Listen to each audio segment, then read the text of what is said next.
Hi, I'm Natalie Jill, fat loss expert turned high performance coach. When odds are stacked against us, how do we shift and create everything from nothing? How do we level up when we aren't feeling it yet or we've had a big setback? On this podcast, I'll be talking to some of the most inspiring and courageous men and women on this planet who at their worst learned how to achieve success greater than they ever dreamed possible. Leveling up and creating everything from nothing. Liz Germain and her sister built a huge online brand as Super Sister Fitness. But what happens when one of the sisters finds a different path and calling? Well, Liz shifted. She went into a search of how she could best use her gifts to thrive and serve others, and her new mission was born. Today, Liz Germain is a leading expert in video and YouTube marketing, generating over 50 plus million of organic views and tens of thousands of leads for online businesses using YouTube. She helps people set up video automation systems that help create passive income and 10 times their impact online with YouTube SEO. Join in today and learn exactly how Liz Germain leveled up and created everything from nothing. I am so excited to talk with you today, Liz, because when I met you, you were Super Sister Fitness was thriving. I remember meeting you at a conference. It was thriving. You and your sister had built this fitness empire, really. And we clicked right away. And I can't wait to dive into the story today, because what happened to that, you called it the demise of Super Sister Fitness, and how you didn't let that shake you up. You created everything from nothing, and you're now one of the top video marketers, which is just incredible. So thanks for joining me today. I'm excited to dive in. Yeah, thanks for having me. I'm so excited to share this story because, yeah, I jokingly said the demise, but it actually was the rise and elevation into new areas and new perspectives, new growth, new services, and bringing out new gifts and sharing that with the world. So I'm excited to share how that came to be a thing. And if you guys don't know Liz yet, you're going to be amazed by her story, and you're going to want to follow her because her stuff is incredible, and what she can do with video marketing and what she's learned has really impacted my life. And I'm sure it's going to impact yours a lot after this. So thanks for being here. So take us back to what was Super Sister Fitness? How did you start it? What was the idea behind it? Take us back to those times. Okay. So long ago, 7 years ago, to be exact, my sister and I moved from Michigan. Well, it was a little bit more than 7 years ago. We moved from Michigan to California. And in that transition, I made a very firm decision that I was going to get healthy and change my life and learn how to be fit for the first time ever. Because growing up in Michigan, I didn't eat healthy. I didn't work out. I didn't have good, healthy role models in my life in the Midwest. And so in moving out and making that decision, I started running, I started eating better. Eventually my sister she followed in my footsteps, and she found a program at UCLA called the Fitness Leadership Program. So we both decided to pursue fitness as a career. And in that transition, we went through this Fitness Leadership Program at UCLA, which is a year-long program, where by the end of it, we were learning how to be really good personal trainers as well as group fitness instructors. So it was a year-long practical and theoretical training program where twice a week we would go into UCLA and people would teach us both in the gym how to use all of the different types of equipment, all the barbell lifts, all that kind of stuff.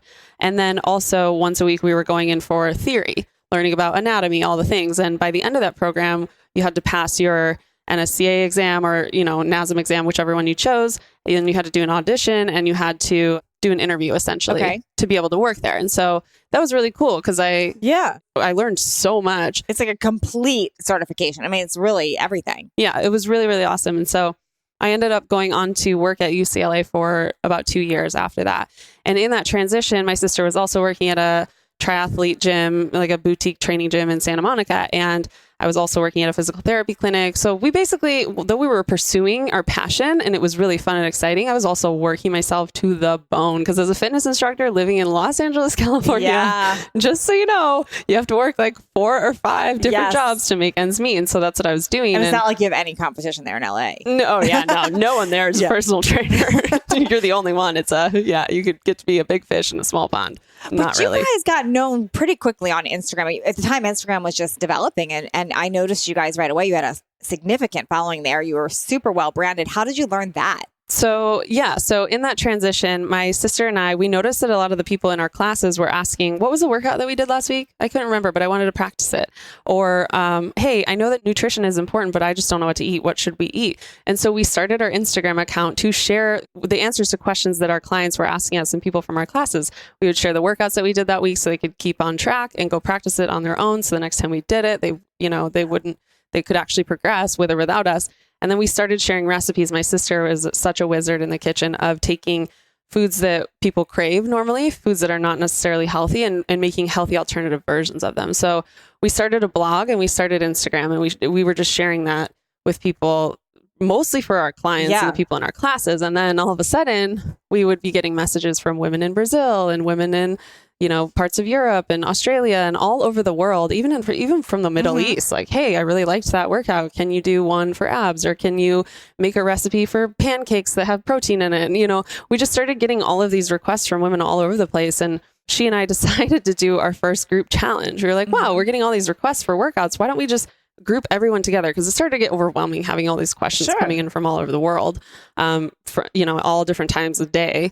So we're like, let's just do a group challenge where we can answer these same questions like one time with one group of people, and we can just focus on that. And we were hoping to get 10 people signed up for that. And we ended up getting over 350 women enrolled in that. And we did no paid advertising, no nothing. It was just all organic education-based marketing. We were sharing recipes and workouts that were helpful for people. And so that was the first money that we made online. Okay. And I was like, wow, we should have charged more. Yes. And then you start saying, okay, well, online maybe makes more money than in person. So you start thriving with that. Yeah. And that's actually where the juncture came between, that's how we got to meet you, is so we were following Chalene Johnson at the time and had done a couple of her programs. And Chalene was actually the one that originally inspired me to get into being a fitness instructor. She was the first fitness instructor that I had ever seen make fitness fun. And, before that, no offense, Jillian Michaels, I love her too, but she just had a very militant approach, and it just never resonated with me long term. But Chalene is just like, you've seen Chalene on camera. She's bubbly, she's fun, she's energetic, she makes you feel good. She weaves in personal development into the workouts. Like, everything about it just resonated so deeply with me and my sister as well. And so we were still, to this day, big fans of Chalene. Follow everything that woman does. I will literally do that forever. I love her. She's like one of my favorite people on planet Earth.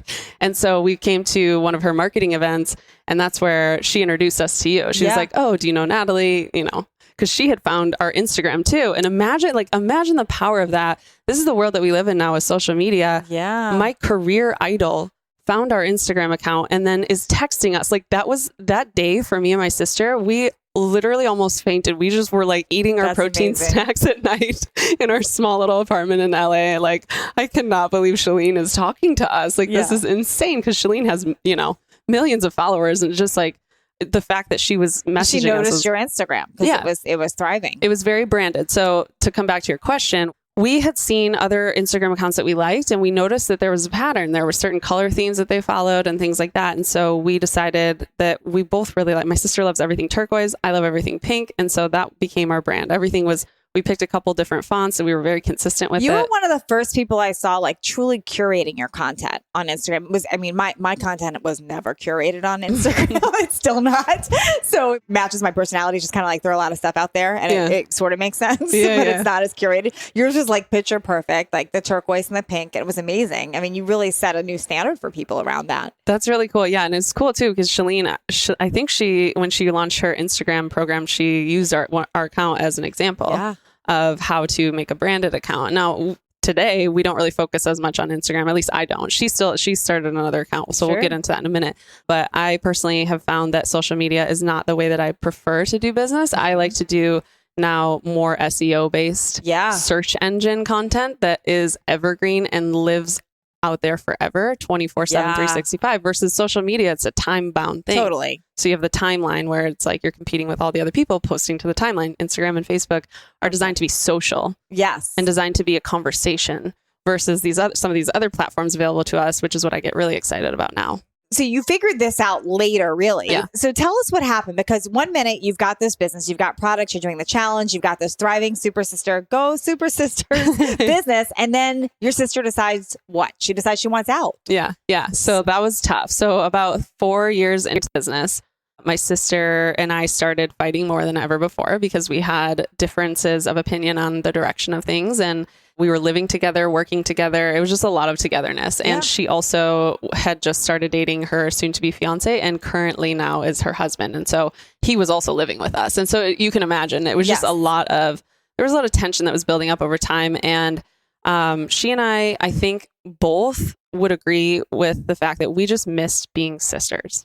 So you guys had different opinions about how you wanted to build this. And now you're no longer being friends and sisters. You're being business people with different directions. Yeah. And, even with like all of our launches, our paid ad strategies, like everything that we were doing, we no longer felt like the time we were spending together, we weren't sisters. We were business partners. Oh, I get that. And it was very, it wasn't fulfilling in our relationship dynamic. And both of us were really unhappy with it. And over time, I think just in general, living together, working together, all that, and just missing being sisters, things kind of like we realized we just need some time apart. So we took some time apart and was that scary? Because you're making your money from this. Oh yeah. It's totally scary. So what was going on through your mind with that? Because you want your sister back, but what do you do? Yeah, it was honestly one of the hardest things I've ever been through because I was afraid also of losing my sister. She was exploring this new relationship. When we took some time apart, she actually ended up getting married. And so that was, of course, I'm so happy for her. She found like one of the most amazing guys on the planet. I love my brother-in-law. Like everything is so perfect about that. And also the small part of me was really afraid, like, are you taking my sister from me? Wow. Which there is some element of that. Like even still, we don't hang out as much as we did before. And now they've started their own business. And so nabbit, he took her. I know. I'm like, what the heck do I do now? Yeah. So of course. And I think that's one of the most important parts of any transition and relationship is recognizing that, that might be true, but it doesn't mean that other things aren't also true. Yeah. So while I had that fear, it was like, and also I can have joy and be happy for my sister and the fact that this is her life path. So this is interesting because you're going through at the time, this is a big, deep personal struggle that you probably weren't really vocal about because you were keeping Super Sisters alive at the time. So how did you separate that? Because I would imagine that would be really hard. Like you're dealing with this emotional stuff and you're now, from what I remember, like she's kind of checked out of it. She's ready to like go focus on new things and you're still managing this business, but it must have started to feel somewhat inauthentic because it's just you now. Yep. Yeah. And there was of course, from a business perspective, one of the things that made us stand out and made us different than all the other influencers out there was the fact that we were sisters. And so then I was like, well, what do I do with that? You're now Super Sister. Yeah. And so I had to figure out, okay, do I rebrand? Do I even keep going forward with this business or should I go get a job? Like, what do I do at this point? And I think just over time, luckily, thank you, YouTube. Thank you, automated video marketing, because that was the thing that saved me. I basically took the year off. Okay. And I was able to do that because of selling digital programs, having video marketing automation set up, and because of YouTube, because of search engines. So take us through that process. Because I know somebody listening can relate to this. Like they're in their own personal turmoil of like something's going on, something's shifting in their business or with their life, and they don't know what to do. Like how did you, so you know something's going on, you know that you have to make a change, you're still carrying it together. Like how did you decide, like I need to take a year off, I need to do these things? Like what was the process there? I don't think it was a logical process. Okay. I pretty much just, I knew the emotions were very overwhelming and I didn't feel like working. I didn't feel like there was a month or two where I didn't even want to get out of bed. Wow. Like I was very, very, very sad. And also my sister and I didn't talk for like 6-7 months. So there was turmoil around this. Oh, big time. Yeah. Big time. And because when she left, we didn't have an exit agreement. We never talked about splitting up. So it was like, and I felt in my victim story, I was like, well, you're kind of screwing me over here. Like, what am I supposed to do? Like, I'm glad you're married and everything, but what about me? What about me? Hello. Yeah. So I was like, I had to really sit with that and let myself feel the emotion of sadness and loss. Yeah. And luckily, like I said, we had these automated programs that were still selling. And so I had the ability to really give myself the space to just, okay, let's just manage the emotion. Yeah, that's really evolved of you because that's hard. So when people were still buying the programs, was it just like you were just splitting it, but you weren't talking about what you were going to do with the business? So it was just like something would come in and you would just share it? Yeah, we were 50-50 partners. Okay. Up until the end. Got it. So then when did this actually like cut? Okay, no more Super Sisters. I'm starting something new. Like, how did you figure that out? Yeah, again, it wasn't really like a figuring out process. She got married and then we stopped talking for there was some stuff that went down at the So wedding. you were forced. It was like forced. Yeah. This is happening. Yeah. Deal with it. Yeah. Got it.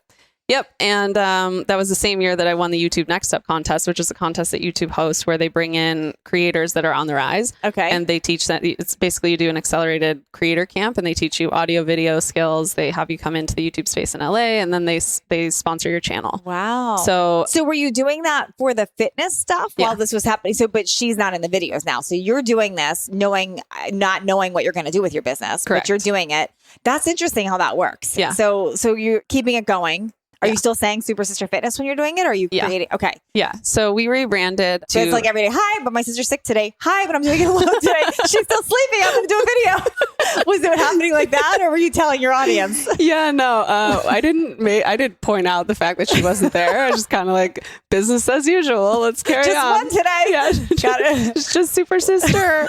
But we rebranded. We used to be the Super Sisters. Yeah. And then we changed it to Super Sister Fitness because like a year before she left, we had the foresight to be like, okay, what are we going to do with this long term? Because we don't want to be the face of the brand. Okay. So luckily we'd already gone through the rebrand and all of that. And the messaging changed when we did that to anyone can be a super sister. I love that. Okay. So then YouTube, this really happens like they find you in a way, like you're creating and they find you and you win an award.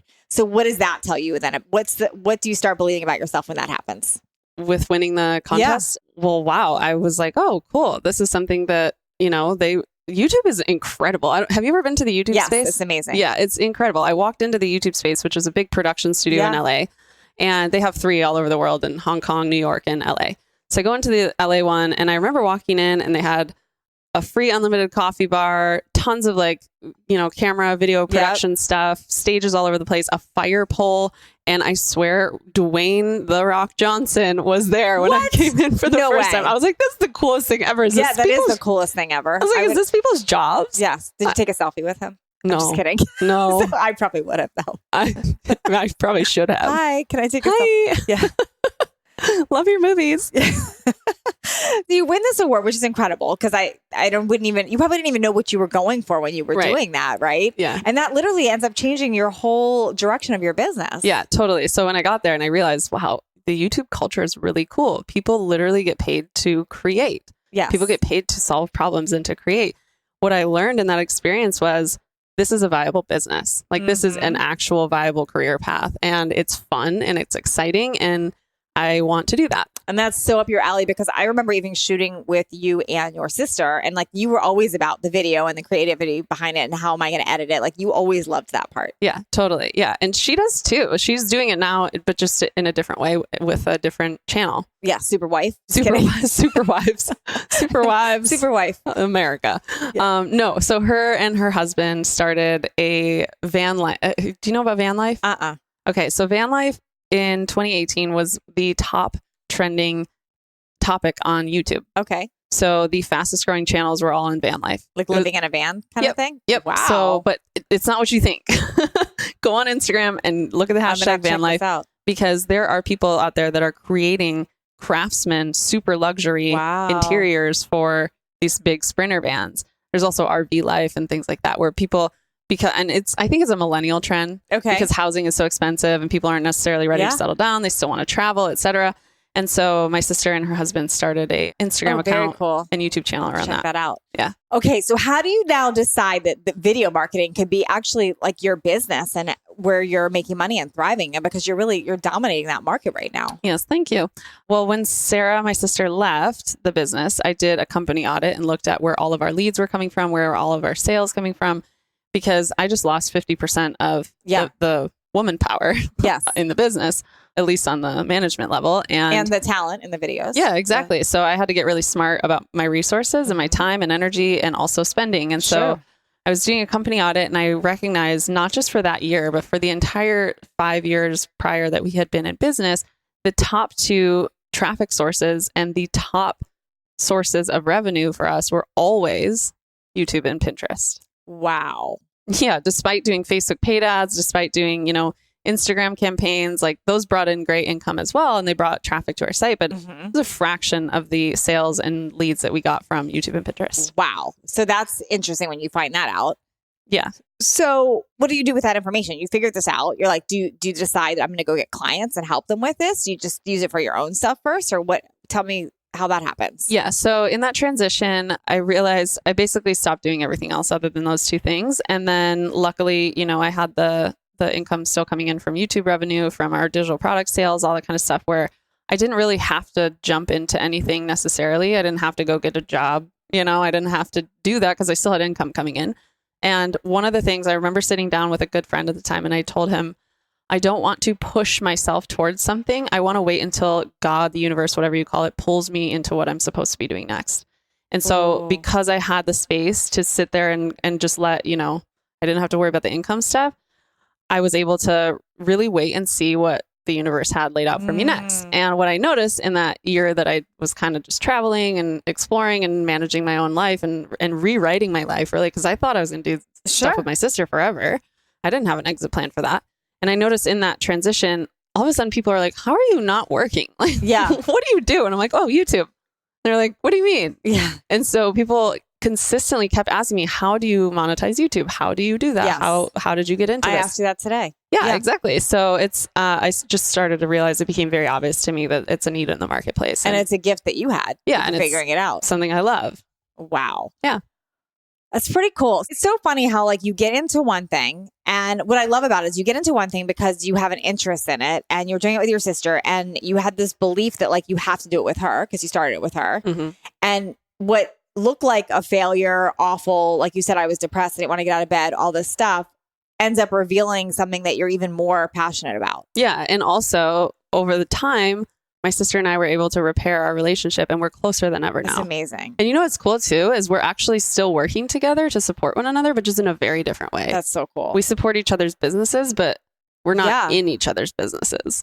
That's really cool. If that makes sense. Yeah, no, it's me and my husband have a similar story, and that's for another episode, but similar story. So I totally understand what you're talking about. That's incredible. Taking away everything you learned from that, what would you tell that person now struggling in their business? Because there's somebody else listening right now that's stuck where you were. Yeah, honestly, I think the biggest lesson that I learned in that whole experience is surrender. What do you mean by that? Surrender. So we can't ever control what other people do or choose to do. And that's not for us to manipulate or, push our will onto them. Everybody's has the right to make their own decision. And sometimes they make decisions that wouldn't be the decision that you would make. And in that process, you get to surrender because you have no idea what's coming for you next. That's so cool. Because I would imagine before you surrendered and were first forced to really get there, you were probably talking about it or resentful or hoping you could convince her otherwise. Oh, yeah. Oh, totally. Yeah. I remember there was in the personal development program that you and I have both been through, there was a process where we told the same story from two different lenses. One was the victim story of this happened to me and how dare she, and it was all her fault and blah, blah, blah. And then I retold that same story from I created this entire thing. What did I do to create this? Wow. And that was such a gift to be able to see it from the two different lenses, because now I realize I have a choice always in everything. So powerful. Oh my gosh. I just got chills you just saying that. That's pretty cool. It's a good reminder. And it honestly, that combined with surrender to what other people are going to do, and remembering that you have a choice, whether you're going to look at, oh, this happened to me or this happened for me. And even more so, this happened through me. I created this. How am I the source of this entire situation? And because if none of that had actually happened, you wouldn't have ever gotten to the point of what you're doing now, which is your true passion. Right. And it's way more fun. And it's just, we're way better off as sisters now. That's so cool. Yeah. That's so cool. Wow. Okay. So what did you also learn about, because a lot of people are stuck on their passion and purpose. I don't know what my passion is. I don't know what I want to do. What did you learn about that through this process? Yeah. And that's a great question. I think it was Steve Harvey that spoke on this, and this really stuck with me when it comes to people thinking they should follow their passion. It's follow your passion. But when it comes to your career and what you give to the world, follow your gift. Follow your gift, not your passion. Because you can be passionate about a lot of things, but God gave you a gift for a reason. So what would you say that your gift is now? Creative expression through video media. I love that. And you're right. That makes a lot of sense, because that is what you did with Super Sister Fitness, and it's what you do now. Yeah. Yeah. And specifically in the realm of search-based, education-based content. So cool.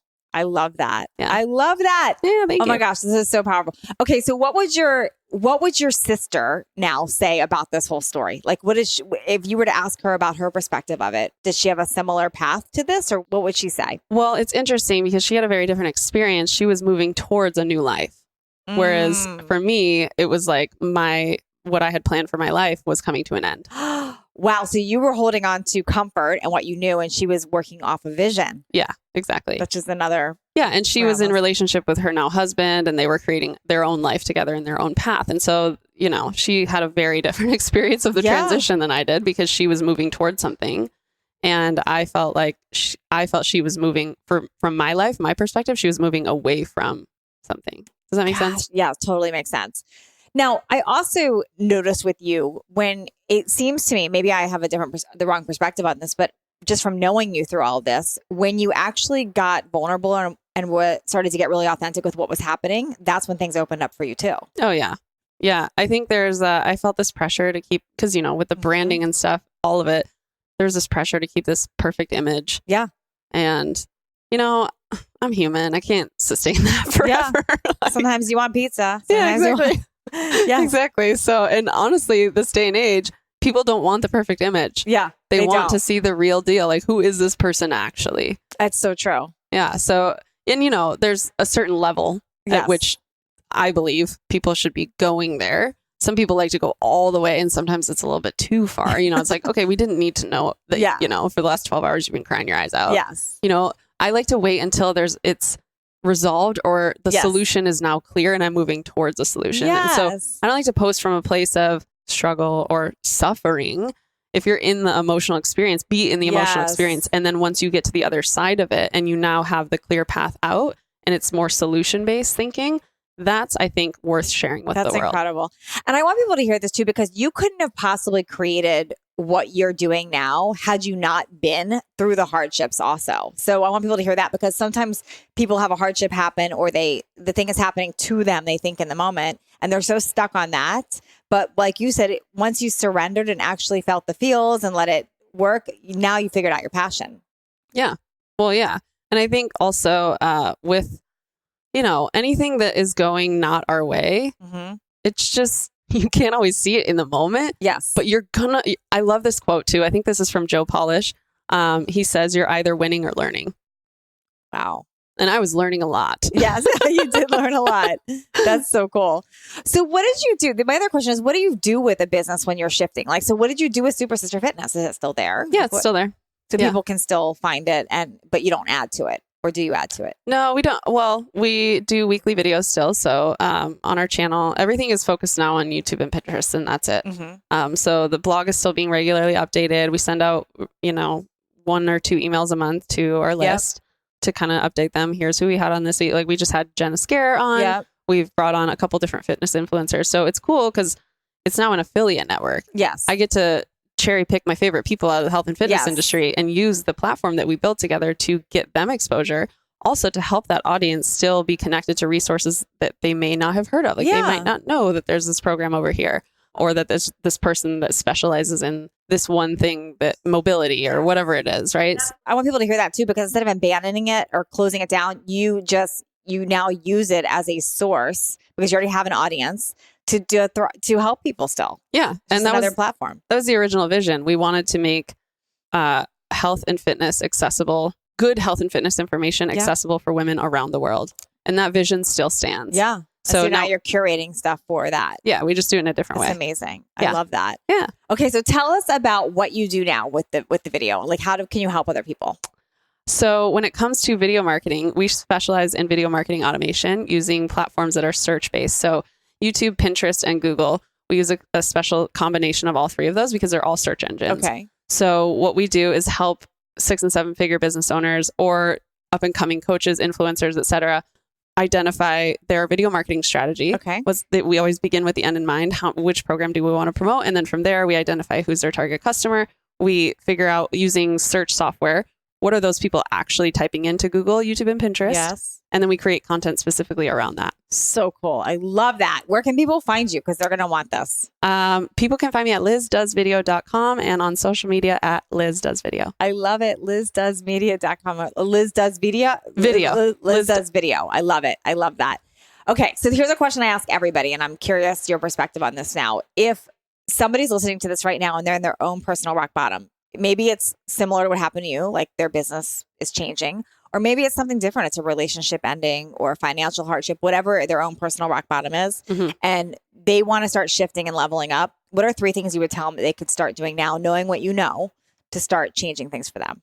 Number 1, be compassionate and patient with yourself, because you are a human being with a beating heart and emotions come and go. Yeah. And especially if you're at a rock bottom moment, don't suppress the emotions, because the longer you suppress or resist them, the longer they will continue forward. Yes. You don't have to be tough. Exactly. Let it out. So number 1, be compassionate and patient with yourself and treat yourself with kindness. The second thing I would say is start focusing on your vision. What is it you want to create? Because you are, by your birthright, a creator. So coming from that space of creator consciousness, what do you want to create in the world? What impact do you want to make? And it doesn't have to be a huge, I'm going to start a multi-million-dollar business, although that's not a bad thing to do. It could literally be as small as, today when I go to the grocery store, I'm going to make one person smile. Even if it's myself. Even if it's myself. Yeah. Your vision can be just to sprinkle joy everywhere you go today. Yeah. Or it could be something really, really big. So you get to decide where that is and know that all of those things are significant. As a creator, bringing in light and love into the world, I think is one of the most powerful things you can do. And then the last thing I would say would be just be patient and consistent. Yeah. Consistency is obviously very important, because every single day you're going to continue to face the choice, and new emotions are going to arise, new challenges, new problems, new excitement in your life, new sources of joy. They're all going to be coming in and out, and don't be attached to any of them. Be consistent with where you're building towards, and day by day, baby steps make a big difference. Oh, this is so good. Thank you, Liz, for being here. Thank you so much for having me. This is fun. Thanks for leveling up with us today. Please share this episode if you found it helpful so others can join in. And don't forget to hit that subscribe so you don't miss out on future shows. And if you would leave me a 5-star review, I appreciate those so much. I read all of them, and it's how I know that I'm giving you information that you find valuable. And come interact with me over on Instagram at NatalieJillFit. I read all the direct messages and comments over there. Make it a great day, creating everything from nothing.